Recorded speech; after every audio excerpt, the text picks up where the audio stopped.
Good morning dear student. आज की जो टॉपिक है और टॉपिक क्लास 12 उसके साथ साथ कॉलेज वाले स्टूडेंट जैसे बीएससी एमएससी सभी के लिए बेनिफिशियल है। तो स्टूडेंट चलिए बिना टाइम वेस्ट किए चलते हैं आज की टॉपिक की ओर। और आज की टॉपिक है रिस्ट्रिक्शन एंडोन्यूक्लिएज। तो सबसे पहले क्वेश्चन ये बनता है कि रिस्ट्रिक्शन एंडोन्यूक्लिएज क्या होता है। तो स्टूडेंट हम लोग एक शब्द में बोलें तो रिस्ट्रिक्शन एंडोन्यूक्लिएज एक प्रकार का एंजाइम होता है। क्या होता है? एंजाइम। कैसी एंजाइम होती है स्टूडेंट? तो वे स्पेसिफिक साइट को काटने वाली एंजाइम होती है, मतलब विशेष जगह को काटने वाला एंजाइम होता है। ओके, क्या होता है? किसी विशेष स्पेशल जगह को ही काटता है, कहीं भी नहीं काटता है, किसी स्पेसिफिक जगह को काटता है। जैसे एग्जाम्पल के लिए मैं कहूँ तो यहाँ पर एक रिस्ट्रिक्शन एंडोन्यूक्लिएज एंजाइम का एग्जाम्पल दिया गया है। रिस्ट्रिक्शन एंडोन्यूक्लिएज एंजाइम का एक एग्जाम्पल है जिसका नाम क्या है स्टूडेंट? तो यहाँ पर दिया गया है इको R1।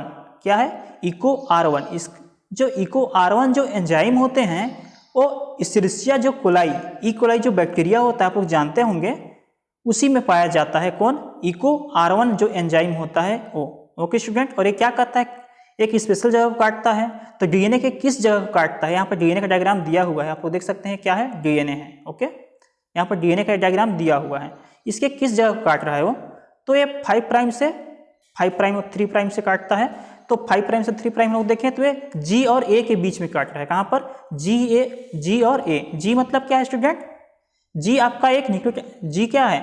गुआनिन है, जो एक प्रकार का क्या होता है? न्यूक्लियोटाइड सीक्वेंस होता है, कह सकते हैं, या नाइट्रोजिनस बेस होता है, कह सकते हैं हम लोग। इधर देखिए, यहाँ भी नीचे साइड में हम लोग देख सकते हैं, जब यहाँ कट किया तो 2 भाग में क्या होता है? डिवाइड हो जाता है। मतलब क्या करता है? जो रिस्ट्रिक्शन एंडोन्यूक्लिएज जो एंजाइम होते हैं वो क्या करते हैं? एक स्पेशल जगह को काटते हैं, मतलब एक विशिष्ट स्थल को काटते हैं किसी भी न्यूक्लिक अम्ल के। जैसे न्यूक्लिक अम्ल क्या होते हैं? डीएनए और आरएनए। तो उसके एक विशेष जगह को ही काटते हैं। कौन? Restriction endonuclease enzyme. Okay students, चलिए चलते हैं अब इसकी डेफिनेशन की ओर। तो डेफिनेशन की अगर हम लोग बात करें इसकी, तो कह सकते हैं रिस्ट्रिक्शन एंडोन्यूक्लिएज एंजाइम यह एक प्रकार की एंजाइम है जो डीएनए के विशिष्ट स्थल, मतलब स्पेसिफिक साइट या विशिष्ट न्यूक्लियोटाइड के क्रम को पहचान कर उनका क्या करता है स्टूडेंट? टुकड़ों में तोड़ देता है। उसको क्या करता है? टुकड़ों में तोड़ देते हैं, मतलब काट कर अलग कर देता है। रिस्ट्रिक्शन एंडोन्यूक्लिएज एंजाइम कहलाता है। स्टूडेंट आप लोग इसका क्या कर सकते हैं? स्क्रीनशॉट ले सकते हैं। अगर आप लोग नोट बनाना चाहें तो एक अच्छा नोट इससे तैयार हो जाएगा आप लोग का। तो आप लोग आई होप आप अभी तक इसका स्क्रीनशॉट ले लिए होंगे पॉज करके वीडियो को। चलिए आगे चलते हैं। तो देखिए यहाँ पर diagram showing restriction endonuclease enzyme activity.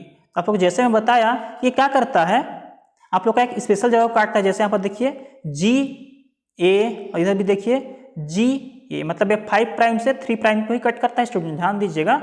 और उसमें भी एक स्पेशल जगह को, जैसे कि जी ए के बीच में काटता है, उसको हम लोग क्या बोलते हैं? Eco R1। क्या बोलते हैं स्टूडेंट?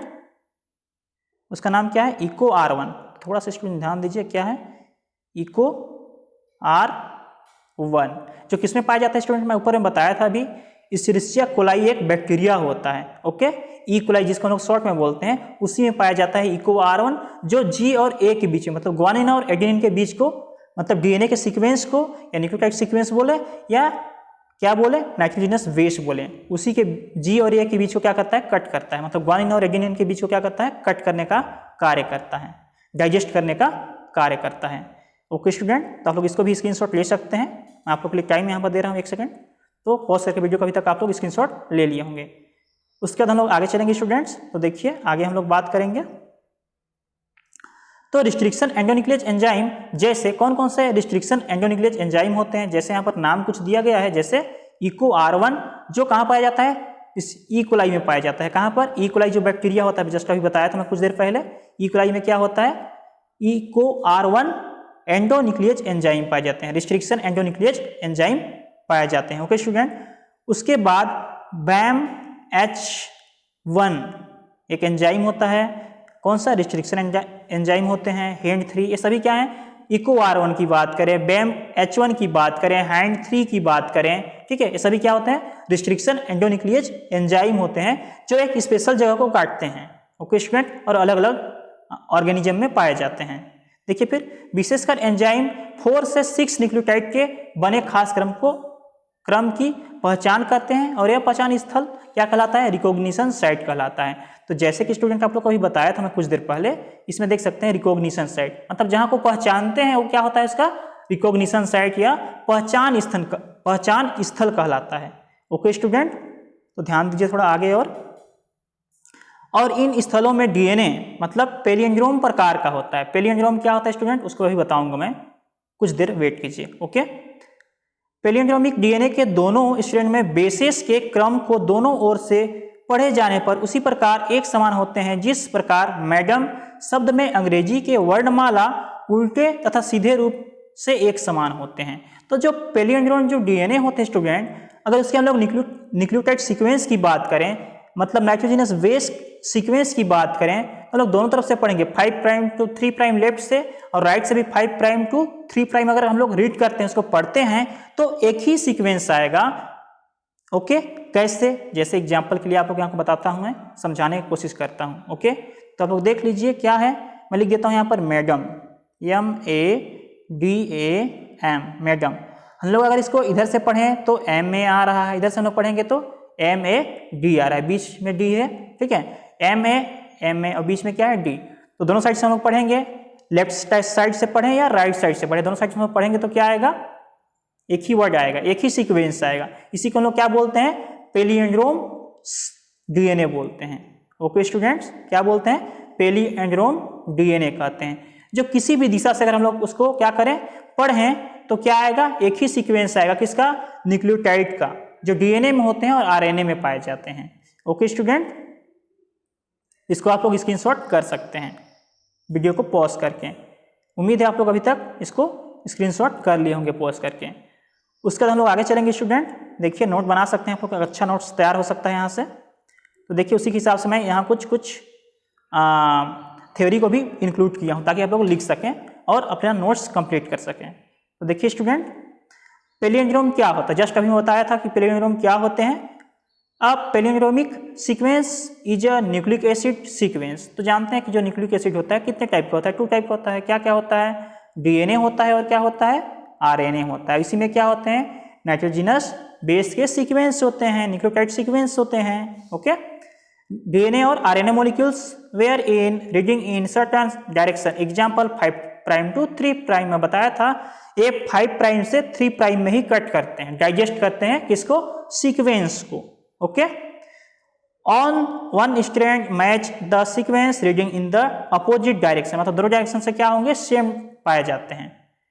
ठीक है, on the complementary strand, complementary क्या होता है, दूसरे के अपोजिट में सेम सीक्वेंस का होना। ओके, तो ये था आप लोग का पैलियंड्रोमिक डीएनए के बारे में। आप लोग यहाँ स्क्रीनशॉट कर लिए होंगे अभी तक और नोट के लिए आप लोग इसको रख सकते हैं। ओके स्टूडेंट, चलिए आगे चलते हैं। आप example of palindromic sequence with diagram, तो आप लोग यहाँ पर देख सकते हैं पैलियंड्रोमिक सीक्वेंस दिया हुआ है।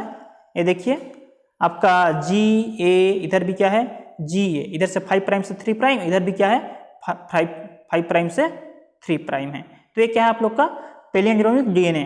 ठीक है, पहचान स्थल या रिकॉग्निशन स्थल प्रदर्शित करते हुए यहाँ पर लिखा हुआ है चित्र में, आप लोग इसको स्क्रीनशॉट करके रख सकते हैं नोट के लिए अपने। ओके स्टूडेंट, तो आप लोग अभी तक स्क्रीनशॉट करके रख लिए होंगे। यहाँ पर आप लोग देख सकते हैं क्या है, रिकॉग्निशन साइट है, यहाँ पर भी क्या है, रिकॉग्निशन साइट है।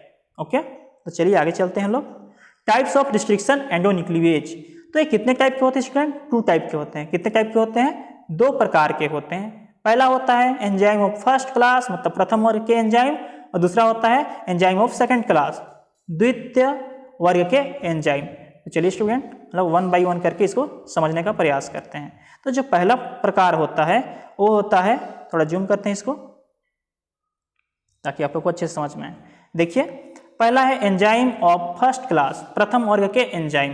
तो देखिए एक ऐसे एंजाइम होते हैं, इस वर्ग के एंजाइम डीएनए में न्यूक्लियोटाइड, किसको, न्यूक्लियोटाइड सीक्वेंस को पहचानने में क्या होते हैं, सक्षम तो होते हैं, लेकिन डीएनए को विशिष्ट स्थान पर काटने में सक्षम नहीं होते। काटने में सक्षम होते हैं क्या, नहीं होते। ध्यान दीजिएगा, पहचान लेते हैं लेकिन काटते हैं क्या, नहीं काट पाते। जैसे हम लोग खाना तो बना लिए लेकिन खा पाएंगे क्या, नहीं खा पाएंगे। ऐसा हालत होता है किसका, enzyme of first class restriction enzyme का। ओके स्टूडेंट, तो देखिए इस प्रकार इस कारण इस वर्ग के एंजाइम रिकॉम्बिनेशन डीएनए के निर्माण में भाग नहीं लेते। तो क्वेश्चन बनता है कि रिकॉम्बिनेंट डीएनए क्या होता है। तो आप लोग को मैं बताना चाहूंगा रिकॉम्बिनेंट डीएनए कहने का मतलब ये होता है, चलिए आपको एक डायग्राम के माध्यम से आप लोग को मैं समझाने का प्रयास करता हूँ। ओके, थोड़ा सा वेट कीजिए। तो देख सकते हैं यहाँ पर एक डायग्राम है। ओके, तो ध्यान से देखिए, ये क्या है, एक डीएनए स्ट्रैंड है। ओके, वेक्टर का डीएनए है, वाहक का डीएनए है, ठीक है। और एक क्या फॉरेन डीएनए है, विदेशज डीएनए है। तो दोनों क्या हो गए, अलग अलग प्रकार के डीएनए हैं। हम लोग दो अलग अलग प्रकार के डीएनए को क्या करते हैं, एक साथ क्या करते हैं, एक साथ हम लोग उसको क्या करते हैं, जोड़ते हैं। और उससे जो नया, देखिए यहाँ पर क्या है, रिस्ट्रिक्शन एंजाइम है। अब ध्यान देंगे, रिस्ट्रिक्शन एंजाइम क्या किया, जी और ए के बीच में, मतलब ग्वानिन और एडेनिन के बीच में क्या किया, कट किया। और यहाँ पर भी देखिए जी और ए के बीच में क्या किया, कट किया। कौन, रिस्ट्रिक्शन एंडोन्यूक्लियेज एंजाइम। जब कट करेगा तो दोनों अलग अलग हो जाएंगे सीक्वेंस। उसके बाद फॉरेन डीएनए के और वेक्टर डीएनए के और फॉरेन डीएनए के डीएनए सीक्वेंस को हम लोग क्या करेंगे, जोड़ देंगे। किससे जोड़ेंगे स्टूडेंट, तो एक एंजाइम होता है जिसे हम लोग क्या बोलते हैं, लाइगेज। ध्यान दीजिएगा स्टूडेंट, क्वेश्चन कभी कभी पूछे जाते हैं कि लाइगेज जो एंजाइम होता है उसका क्या फंक्शन होता है। ये जोड़ने का कार्य करता है, किसको, डीएनए के कॉम्प्लीमेंट्री सीक्वेंस को क्या करता है, जोड़ने का कार्य करता है। तो क्या करेगा ये दोनों को, ये क्या आपका वेक्टर डीएनए है और ये जो ब्लैक वाला है वो क्या है आप लोग का फॉरेन डीएनए। दोनों को जोड़ दिया गया और इसी को हम लोग क्या बोलते हैं, रिकॉम्बिनेंट डीएनए। अगर हम लोग इसको संक्षिप्त में कहना चाहें स्टूडेंट तो क्या कह सकते हैं, एक जीव के डीएनए के सीक्वेंस, डीएनए को दूसरे जीव के डीएनए के सीक्वेंस के साथ हम लोग क्या करते हैं, जोड़ देते हैं। और उससे जो नया डीएनए सीक्वेंस बनता है उसे हम लोग क्या बोलते हैं, रिकॉम्बिनेंट। दोनों को कंबाइन करके हम लोग क्या बना रहे हैं, दो सीक्वेंस, अलग अलग जीव के दो डीएनए सीक्वेंस को हम लोग क्या कर रहे हैं, जोड़ रहे हैं और नया सीक्वेंस बना रहे हैं, नया डीएनए बना रहे हैं। वही क्या है, रिकॉम्बिनेंट डीएनए है। ओके, चलिए हम लोग आगे अब देखते हैं। तो दूसरा जो है, देखिए एंजाइम ऑफ सेकंड क्लास, द्वितीय वर्ग के एंजाइम की हम लोग बात करें, ठीक है। तो इस वर्ग के एंजाइम न्यूक्लियोटाइड को पहचानने में सक्षम होने के साथ साथ डीएनए के विशिष्ट स्थानों को काट सकते हैं। तो देखिए वो सिर्फ पहचान सकता था, पहला क्या कर सकता था, सिर्फ पहचान सकता था, रिकॉग्नाइज कर सकता था। लेकिन ये पहचान भी सकता है और काट भी सकता है, मतलब खाना तो बनाएगा और खा भी सकता है, खा सकते हैं ना। ओके, तो हम लोग ऐसी जो कर रहा हूँ, ठीक है, समझाने के लिए आप लोग को। तो देख सकते हैं क्या करता है, ये स्थानों को काट भी सकता है और क्या कर सकता है, पहचान भी सकता है। मतलब पहचानने का भी कार्य करता है और काटने का भी कार्य करता है। जबकि और क्या करता है, इस कारण क्या करता है, रिकॉम्बिनेशन में क्या करता है, सहायता करता है, मतलब भाग लेता है। जबकि जो प्रथम वर्ग के जो एंजाइम थे वो क्या स्टूडेंट, सिर्फ पहचान पाते थे, पहचानते थे लेकिन काटने में सक्षम होते थे क्या, नहीं होते थे ना। तो आप लोग इसका स्क्रीनशॉट कर सकते हैं नोट बनाने के लिए। तो आप लोग वीडियो को पोस्ट करके अभी तक क्या स्क्रीनशॉट कर लिए होंगे। उसके बाद द्वितीय वर्ग के एंजाइम पहचानते भी हैं और काट भी लेते हैं और क्या करते हैं, रिकॉम्बिनेशन में भाग भी लेते हैं। ओके, तो इसका भी आप लोग अभी तक वीडियो को पोस्ट करके क्या कर लिए होंगे, स्क्रीनशॉट ले लिए होंगे। ओके स्टूडेंट, उसके बाद हम लोग देखेंगे आगे list of restriction endonuclease enzyme. तो कुछ लिस्ट दिया गया है नीचे में किसकी, रिस्ट्रिक्शन एंडोन्यूक्लियेज एंजाइम की। तो जैसे यहाँ पर आप लोग देख सकते हैं, देखिए पहला है ए में इको R1, बी क्या है, hand second, hand third, HAE third, SAB first, MSP first, HPA first, HPA second, और क्या है PVU फर्स्ट और BAM फर्स्ट। तो क्वेश्चन आ सकता है आप लोग के एग्जाम में, ठीक है, कभी क्वेश्चन पूछ सकते हैं कोई भी, जब आप लोग कहीं पर जाते हैं वाइवा के लिए तो पूछा जाता है क्वेश्चन कि इको R1 क्या है, Hind third, Hind second, Bam first, ये सब क्या होते हैं। तो आप लोग कह सकते हैं जवाब के रूप में कि ये सब क्या होते हैं, रिस्ट्रिक्शन एंडोन्यूक्लियेज एंजाइम होते हैं। ओके स्टूडेंट, तभी तक आप लोग इसको स्क्रीनशॉट कर लिए होंगे नोट्स के लिए। चलिए हम लोग आगे देखते हैं, थोड़ा सा वेट कीजिए, इसको हम लोग क्लीन करते हैं। ओके,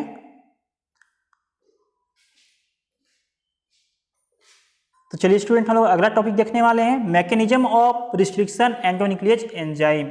ओके स्टूडेंट, हम लोग क्या देखने वाले हैं, मैकेनिज्म। तो अभी तक आप लोग इसका स्क्रीनशॉट कर लिए होंगे, पॉज करके, नहीं किए तो कर लें। चलिए ठीक है, अब स्टार्ट करते हैं। देखिए हम लोग मैकेनिज्म किसकी बात करें, किसकी, रिस्ट्रिक्शन एंडोन्यूक्लियेज एंजाइम की। तो देखिए सबसे पहले हम लोग क्या करते हैं, दो क्या लेते हैं, डीएनए लेते हैं। पहला है वेक्टर डीएनए और दूसरा क्या है, फॉरेन डीएनए। ओके, तो इसमें हम लोग क्या करते हैं, जो रिस्ट्रिक्शन एंजाइम होता है वो क्या करता है, देखिए enzyme cut the both DNA strand at the same site. तो सेम साइट को, सेम जगह को, समान जगह को क्या करता है, जो रिस्ट्रिक्शन एंडोन्यूक्लियस जो एंजाइम होते हैं वो कट करते हैं। तो जैसे यहाँ पर जी और ए के बीच में, मैं थोड़ा जूम करूंगा स्टूडेंट, देखिए ये जी है और ए है, और यहाँ पर क्या है, ये जी है और ए है, दोनों के बीच में काटता है। कौन सा एंजाइम काटता है, तो उसका एग्जाम्पल आप लोग को मैं ऊपर में बताया था सबसे पहले इंट्रोडक्शन में। उसका नाम क्या था स्टूडेंट, आप लोग बता सकते हैं, इको R1। Very good. क्या, इको R1, जो किसमें पाया जाता है, ई कोलाई। ई कोलाई क्या होता है स्टूडेंट, एक बैक्टीरिया होता है जिसमें पाया जाता है कौन, इको R1, जो क्या करता है, जी और ए के बीच में क्या करता है, क्या करता है, कट करता है, काटता है उस जगह को। ओके, तो सबसे पहले क्या किया, दोनों डीएनए, वेक्टर डीएनए और फॉरेन डीएनए को सेम साइड को क्या किया, काट दिया। काटेगा तो क्या होगा, दोनों जो स्ट्रैंड के जो जी के बाद जो ए था, ए क्या हो जाएंगे, अलग हो जाएंगे, यहाँ से यहाँ तक अलग हो जाएगा और यहाँ से ए अलग हो जाएगा। फिर हम लोग क्या करेंगे स्टूडेंट, देखो इको R1 लिखा हुआ है यहाँ पर, इको R1 एंजाइम से क्या किया, हम लोग कट कर दिए, डाइजेस्ट कर दिए। उसके बाद ये क्या, हम लोग का वेक्टर डीएनए है और एक क्या है, फॉरेन डीएनए है। क्या, ये फॉरेन डीएनए है, इसका हम लोग क्या करेंगे, अब जोड़ेंगे। किससे जोड़ेंगे स्टूडेंट, इसका एक एंजाइम होता है, उसका नाम क्या है, आपको बताया था मैं ऊपर में अभी कुछ देर पहले, उसका नाम क्या है, लाइगेज। क्या है स्टूडेंट, लाइगेज। लाइगेज क्या करता है, किसी कटे हुए डीएनए फ्रेगमेंट के कट को क्या करता है, जोड़ने का काम करता है। तो ये क्या करेगा, जो एक कटा हुआ जो फ्रेगमेंट है डीएनए का, फॉरेन का और वेक्टर जो डीएनए होते हैं, दोनों को क्या करेगा, जोड़ देगा। देखिए यहाँ पर क्या है, जोड़ दिया गया है। इसी को हम लोग क्या बोलते हैं, रिकॉम्बिनेंट डीएनए, मैं पहले ही बता चुका था। तो यहाँ पर आप लोग डायग्राम में देख सकते हैं, रिस्ट्रिक्शन एंजाइम की क्रियाविधि, mechanism of restriction enzyme, Eco R1 DNA को ए और जी के बीच में क्या करता है, पेलिएंड्रोमिक क्रम में काटता हुआ। तो ये काटता है पेलिएंड्रोम डीएनए, मतलब दोनों साइड से पढ़ने पर क्या हो, या सीक्वेंस को लोग पढ़ें तो क्या हो, सेम हो, जैसे GA GA, जैसे MA, जैसे मैडम ने बताया था मैं एग्जांपल के लिए, तो आप लोग को समझ में आ गया होगा। अगर स्टूडेंट इस टॉपिक से संबंधित कोई क्वेश्चन है तो आप लोग कमेंट्स बॉक्स पर जाकर कमेंट्स कर सकते हैं, मैं उसका रिप्लाई करूंगा। क्योंकि स्टूडेंट अगर कोई भी और आप लोगों को किसी वीडियो में अगर कोई कठिनाई हो रही है, किसी टॉपिक में सॉरी, तो आप लोग उस टॉपिक को बताएं, उसके लिए मैं वीडियो बनाऊंगा। अगर आप लोग को ये वीडियो पसंद आए स्टूडेंट तो इसको लाइक करें, और अगर चैनल पर नए हैं चैनल को क्या करें, सब्सक्राइब करें। क्या करें, सब्सक्राइब करें, सॉरी स्टूडेंट। सब्सक्राइब करने के बाद ऑल बटन के आइकॉन पर क्लिक करें, ताकि जब भी मैं इस प्रकार का कोई भी नया वीडियो बनाऊं तो उसका इन्फॉर्मेशन आप लोग को सबसे पहले आप लोग के पास पहुंच जाए। Okay student, thank you. इतना देर तक आप लोग इस वीडियो को देखें। Thanks for watching.